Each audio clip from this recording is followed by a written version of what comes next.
And a very good Friday morning, afternoon, evening, everyone. Joe Benigno back with you again. It's the Older Pain podcast, Friday, June 6th, D-Day, actually, the 81st anniversary of that. 2025 and the Joe Benigno Pain podcast brought to you by the Hackensack Brewing Company, by Anita Discount Tire, and our good friends at Manscaped. They'll be back soon. You know, before we get into everything else, a lot of things going on. Tom Thibodeau getting fired, Aaron Rodgers signing with the Steelers, the baseball situation. Mets split a 4-game series in L.A. with the Dodgers. We can get into all of that. But, I didn't see much of it last night because I really don't care, because my basketball season ended last Saturday night when the Knicks went down in flames to Indiana in Game 6. But how about last night in the NBA Finals? How about the Pacers coming back? What a surprise. Where have you seen this before? Pacers down 15 in the fourth quarter and come back and win Game 1 in Oklahoma City against the Thunder by 111-110 with, how about this, another shocker, Tyrese Halliburton hitting the game winner at the buzzer. Oh, what a surprise. I hope Indiana wins. And I think they're going to. They won Game 1 on the road. They've done it every time, right? They haven't had the home court in any series. They've won Game 1 in every series on the road. Maybe, I guess, the first series they won, right? Who they play, Orlando? I forget who they played in the first round. Doesn't really matter. But that they won relatively easily. No, Milwaukee, that's who it was. Right, Milwaukee. They did have the home court in that series. But, in the second round against Cleveland, they didn't have the home court. They won that series. The third round, the conference finals against the Knicks, they didn't have home court. They won that first game on the road. As we all know, it's really, blowing a 14-point lead. The Knicks with 3 minutes to go. And they win this one. 15-point lead for Oklahoma City in the fourth, and here comes Indiana back to win. What a shock. They're going to win. I should have bet them. I really should have. They're going to win the series. I really don't care, and I won't really spend any time watching it. But I hope they win. I really do. Now, we got to get to this Thibodeau firing. Come on. Well, what are the Knicks doing? And I understand that it really doesn't make a whole hill of beans difference about the head coach in the NBA. It's not like an NFL head coach, so it doesn't really make that big a deal. But Thibodeau, come on. With all the disastrous head coaches that, had us in the abyss for years, from Don Chaney to Lenny Wilkins to Isaiah Thomas to Larry Brown. I know I'm going to miss people here. To Mike D'Antoni, to Jeff Hornacek, to Derek Fisher, to David Fizdale. Come on. Really?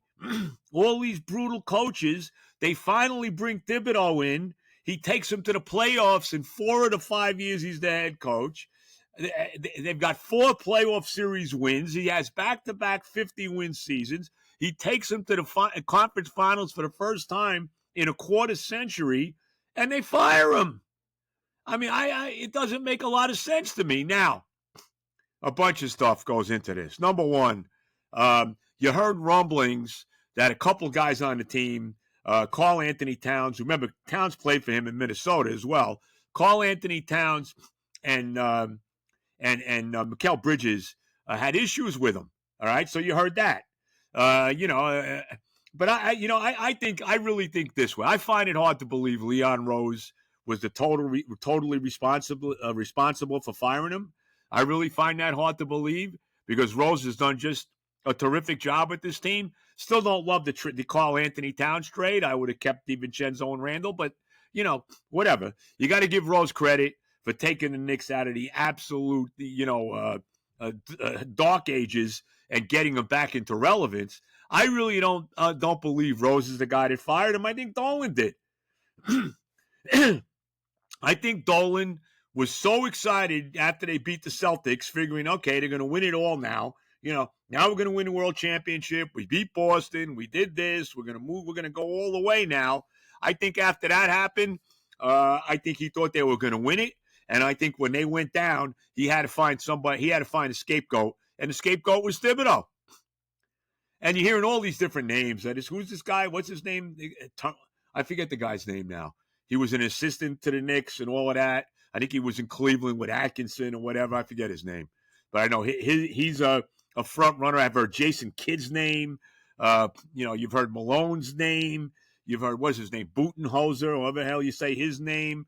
I mean, does it really matter who, Jay Wright's not taking the job, with all the Villanova guys he's got there. He's not, why would he want the NBA? Why would Danny Hurley want the NBA? He turned down the Laker job already. I don't know. You never know. I mean, Danny Hurley's in a great spot. He's in one of the premier programs in the country at UConn. He's won 2 championships already. Does he really want to coach in the NBA? I mean, I don't know. Now, of course, college basketball is becoming a lot like the NBA with the NIL money and all of that. So there is that factor to it. Maybe the NBA is a lot more appealing now. I don't know. But, nevertheless, I don't know what to say about it. I don't really care who the coach is. It doesn't matter to me. I don't think it's going to make a hill of beans of difference. The Knicks, to me, need more players. They got to find a way to beat the Pacers, who may be now on their way to an NBA championship. They got to find a way to beat Indiana. Boston, forget about them. Tatum's out for the year. Cleveland's a fraud. Milwaukee, are they going to trade Giannis? There's rumors about Giannis coming to the Knicks. I don't see that happening. The Knicks need more players. They got to get more guys coming off the bench. Find a way to get Dante DiVincenzo back, But I was disappointed that they fired Thibodeau. We'll see who the next coach is going to be. I really don't think it's going to matter. I don't. And I just think the Knicks need more guys. They really do. They got to play better defense. They got to find a way to have their 2 best players get better defensively in Brunson and Towns, if Towns is still on the team and he doesn't get traded for Giannis or whatever. And by the way, no way do I want any part of Kevin Durant. Please, just give me a break. I want Kevin Durant, please. He was in New York once with Brooklyn. How did that work out? I don't want any freaking part of that guy. Please. I can't believe Leon Rose would ever be stupid enough to trade for him anyway. I just, I don't see that at all. So I don't know who the next Knick head coach is going to be. You always hear Calipari's name. Calipari, is he really leaving Auburn now? He's got an up-and-coming program there. You think he's leaving Auburn to come to the NBA? I doubt it. He's not. He was in the NBA once with the Nets. That didn't work out. I don't see it happening. So, we'll see who the next head coach is going to be. Didn't like the move at all with Thibodeau.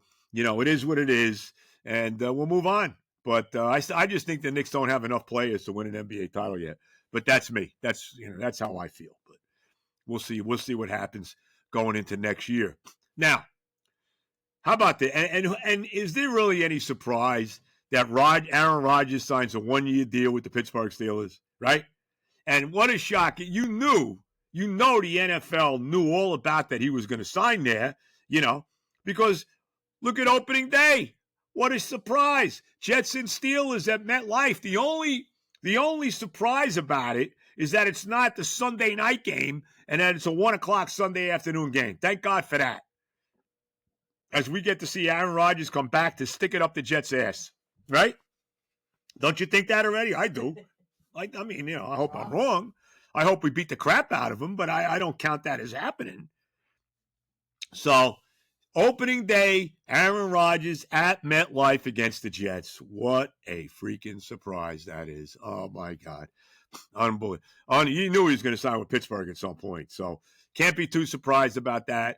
Again, the best part of the Jet schedule this year, the best part, and it's not even close, the best part of the Jet schedule this year is the fact that 14 of these 17 games are 1 o'clock Sunday afternoon. One of them is a 9:30 a.m. start against Denver and London, and then you got 2 night games. You got a Monday night game against the Dolphins. I think that's week 4 in Miami, and then they play, I think the Thursday game's against the Patriots, but not until like November. So that's the beauty of being a crappy team, is the fact that you get to play in what I think is still the prime spot in NFL football, the 1 o'clock Sunday window. Give me that every day, every time, every game.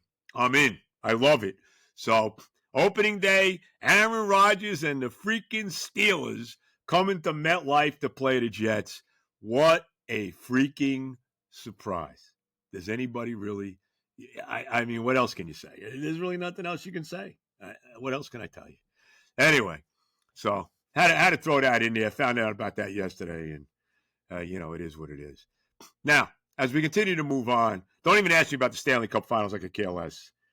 What is it? Edmonton and I think Edmonton won Game 1, right? I think Edmonton and the Florida Panthers, who I hate, by the way. If you're a Ranger fan, you can't stand them. But nevertheless, how about the fact that at Madison Square Garden now you're going to have two new coaches. Mike Sullivan's the Ranger coach and whoever the new Knicks coach is going to be, right?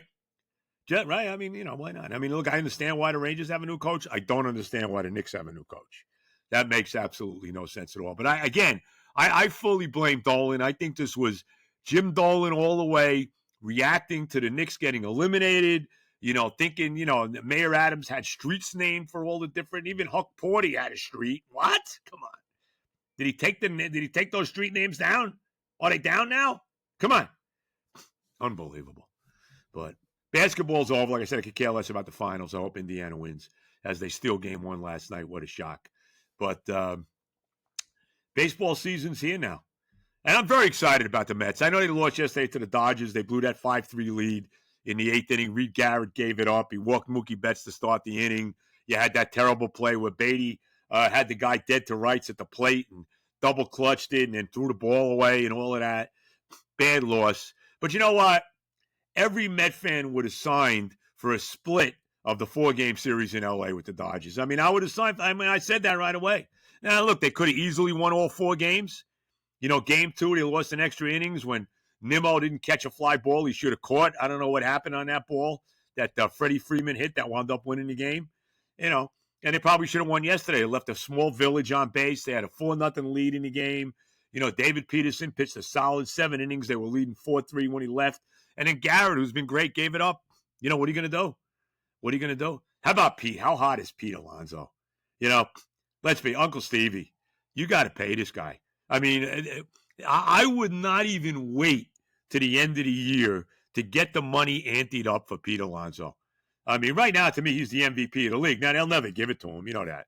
In fact, I heard right now that the front runner for MVP in the National League is actually Ohtani's interpreter. That's what I've heard. He's the front runner. Without the interpreter, Ohtani's probably in jail. So, he's the front runner now for the MVP in the National League. But really, isn't Pete Alonzo, through the first 62 games of the year, isn't he the MVP of the National League? I mean, come on. 15 homers. He's been hitting homers left. He had another home run yesterday. 2 more RBIs. I think he leads the National League in RBIs. He's got either 54 or 55 RBIs. He's hitting over 290. He's the only guy on the Mets that's hitting with runners in scoring position. I think the team's batting about 140 with runners in scoring position. Pete's hitting like 350 with runners in scoring position. Got a couple more RBIs last night. Got a big RBI single in the top of the 8th, even though it didn't work out for the Mets yesterday. I mean, come in. He's got everybody goes delirious over OPS. He's got a 900-something OPS right now. I mean, it is time. He's been the best player on the team. And Lindor's been great, too. By the way, Lindor broke his small pinky toe. They got to get Lindor back in the lineup. He didn't play yesterday. They need him. And he's been red hot. Even if he can't really run well, if he can't play shortstop, you got to DH him. You need him in the lineup as they go forward now to play the Rockies in Colorado, where they really need to sweep. How about the Rockies just swept? The Rockies, I think they had lost 31, I think it was like 31 consecutive series, something stupid like that they lost going back to last year. And they just swept the Marlins 3 games to end that. How about that? So I think the Mets are catching them at a good time because they got their wins out of the way. And now the Mets can go sweep them again in Colorado after they did that at Citi Field. So we'll see what happens there. But look, Alonzo, Cohen's got to pay him, and he's got to pay him now because he's going to get big money, and we want to see Pete finish his career. Pete Alonzo, if he plays his entire career with the Mets, will turn out to be the greatest Met, certainly the greatest Met position player of all time. He will go by David Wright. He will go by Darryl Strawberry. He will go by whatever guy you want, Lindor. He'll go by him, right? He'll go by Keith Hernandez. He will become the greatest everyday player the Mets have ever had. And I want to see him play his whole career here. I believe he's only 12 home runs away now from tying Darryl Strawberry's record for all-time home runs as a Met with 252. I think he's up to 240 now with the home run he hit yesterday. He's only 2 away from David Wright for second place now on the list. So we could go on and on with the greatness of Alonzo, but he's got to get paid. And if I'm Uncle Stevie, I'm not waiting. I don't want to go through the nonsense we went through last year and have to, because he's going to opt out of that contract, right? He's opting out. So I don't want to go through the nonsense that we went through last year and have to, sweat it out. Are they going to sign him or not? Because he's going to be hot commodity this year. It's not going to be like last year when nobody was signing him. There's going to be a lot of teams that want him. I see that team in the Bronx. I could see them taking a shot at him. That's for sure. Paul Goldschmidt ain't going to be around forever. They better get it done. If I'm Uncle Stevie, I get that deal done before the year is over. Before the year is over, you got to get Alonzo signed. He's been unbelievable. But I'm very excited about the Mets. They're 39-24. They're one of the best teams in baseball. How about the pitching? We've all gotten on David Stearns. I've gotten on David Stearns. He's that typical, baseball geek. It's all about analytics. It's all about sabermetrics. It's all about OPS and OPS plus and exit velo and all of this nonsense. But I got to tell you right now, as far as pitching is concerned, this guy, he knows what he's doing. He identifies pitching, and when they get here, Jeremy Hefner is turning into one of those pitching coaches that really makes a difference. Like Dave Duncan when he was in St. Louis, like Leo Mazzoni when he was with the Braves. Jeremy Hefner has become that kind of guy for the Mets. He really has. He's become that kind of guy for the Mets. It's on. Look, Griffin Canning. Look at this guy. He stunk with the Angels. He had like a 6 ERA. Look at him now. He pitches 6 shutout innings the other night against the Dodgers. How about that? His ERA is under 3. He's been unbelievable. Can't make it. Look at David Peterson. Did anybody think David Peterson was any good? 3 years ago, David Peterson, he's all right. He's never going to amount to anything. Maybe they'll use him out of the bullpen. He's one of the best starters in baseball now. He pitched 7 solid innings yesterday. He had that one bad inning. He gave up 3 runs. 7 solid innings, kept the Mets right in the game, kept the lead and all of that, right? He's been terrific. His ERA's under 3, right? In fact, the Mets' top 3 starters right now, to me, are David Peterson, Kodai Senga. We knew Senga was good already, even without Stearns. David Peterson, Kodai Senga, and Clay Holmes. How about that? Clay Holmes was a closer for the Yankees. Look at this guy. Now he's going out there pitching 7 innings. He's giving you 100 pitches. How good has he been? It's unbelievable. And you got Shaw Mania coming back. And even Frankie Montas, who I guess we're going to see soon, who to me stinks. I never thought Frankie Montas was any good. The Yankees had him. He was hurt, whatever. I got to believe he's going to be effective for the Mets. Just because it seems everybody that Stearns brings in here turns out to be effective. Even Tyler McGill has given him something, shockingly, right? Even him, Tyler McGill. Even Paul Blackburn, who I think is terrible. He had 5 his debut on Monday against the Dodgers. He gives you 5 shutout innings in a game the Mets eventually win. You got to be kidding me. It's just unbelievable the job Stearns has done. And look at the bullpen. And I know Garrett gave it up yesterday. I get it. He walked Mookie Betts to start the inning. We mentioned that terrible defensive play with Brett Beatty and all, even though Beatty's been really good defensively at third base, right? And the Mets made some bad plays yesterday. Marte, the Mets had 2nd and 3rd and 1 out. I think it was in the 6th inning. And Jeff McNeil strikes out. Of course he did, with runners in scoring position. But to compound it, that was only the 2nd out. Marte, who's on 3rd, somehow gets picked off 3rd with McNeil striking out. It was a strike him out, throw him out. What was that? So some sloppy bad play yesterday by the Mets. Throw that in there with all the guys they left on base, and that amounted to a bad 6-5 loss to the Dodgers. But look, I'm not going crazy. Like I said, I would have signed for a split of those 4 games, which is what the Mets wound up getting. Now go to Colorado and beat them up, and get rolling again from there. But the pitching, right on, Barbizon has been unbelievable, however you say his name. He's been tremendous for them. Everybody. Kranick has been good. Stanek has been pretty good, right? Even these guys, Castillo that they got, the left-hander all of a sudden, He's been pretty decent, right? I mean, you go right on down the line with these guys. I mean, really, basically every guy out of the pen has gotten a job. And Diaz is one of the best closers in baseball. I don't get, though. See, this I don't understand. Why can't Mendoza pitch Diaz on back-to-back days? That doesn't make any sense to me. Shouldn't Diaz be able to pitch back-to-back days?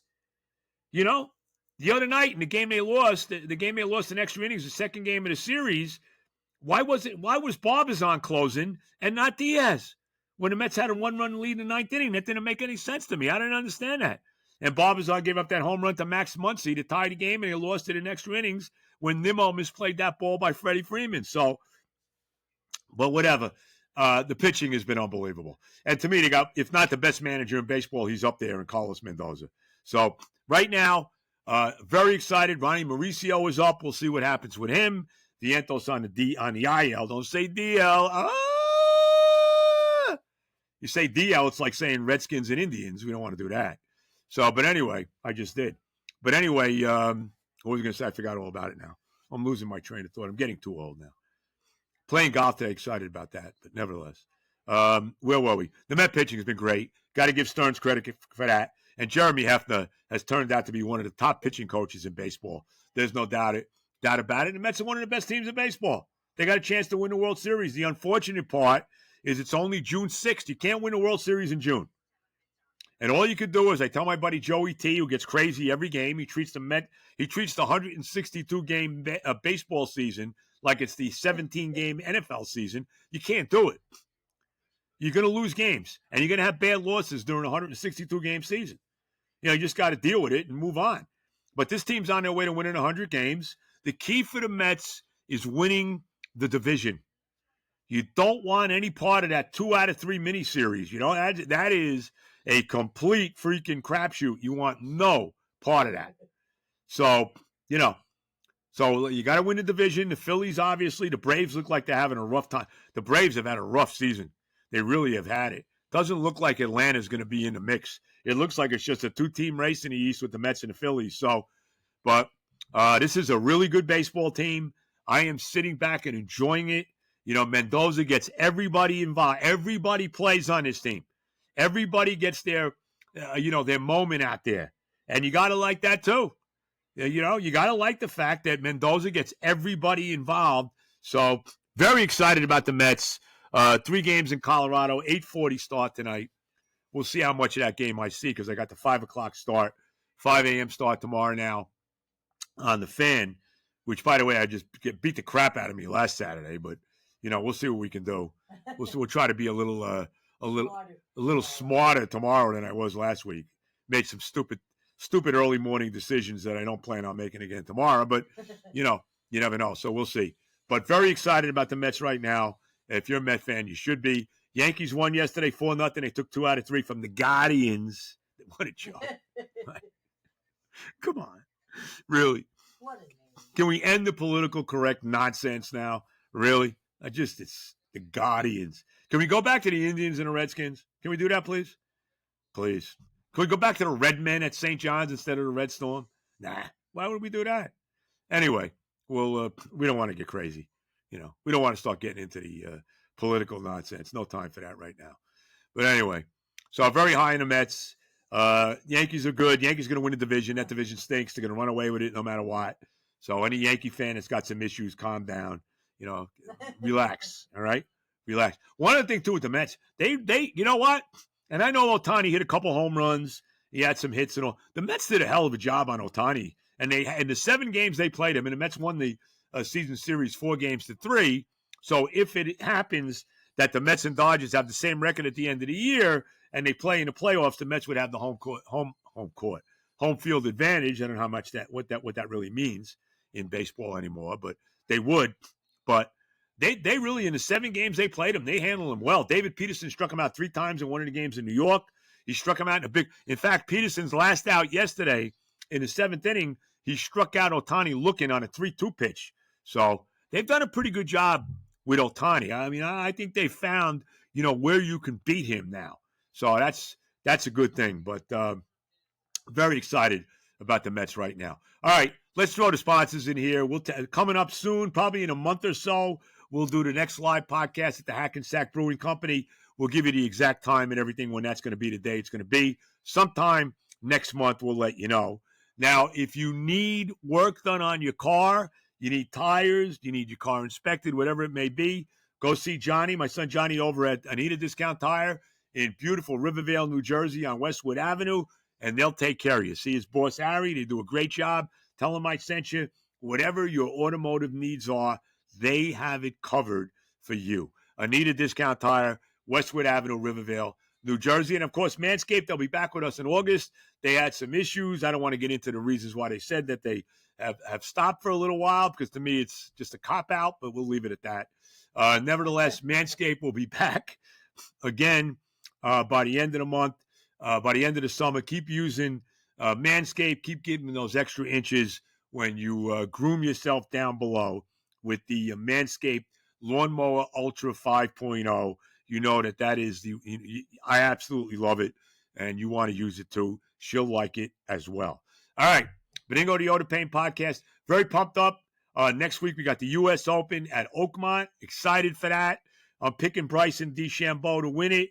I really do. You got to watch out for Scheffler, who is just unbelievable right now. Scotty Scheffler, once he finally won a tournament this year, when he won at the Byron Nelson, now he never loses. I mean, he won the Byron Nelson, he won at the PGA, and he won this last week at, where was that again? Oh, at the Memorial, Jack Nicklaus's tournament in Dublin, Ohio, which, by the way, he's won 2 years in a row now.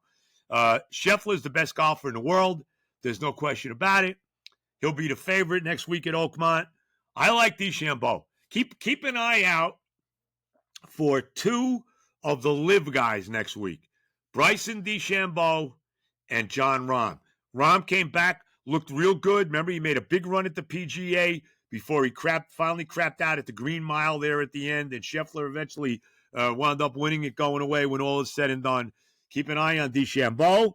Keep an eye on Jon Rahm. You know, obviously Scheffler's going to be in the mix.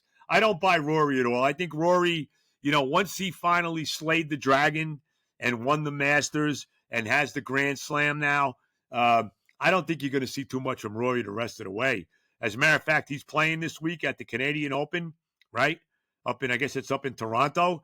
And I saw yesterday was the opening round. I think he's 10 shots back of the lead. I think he's 1 over par at the Canadian Open. So I don't really expect much from McIlroy.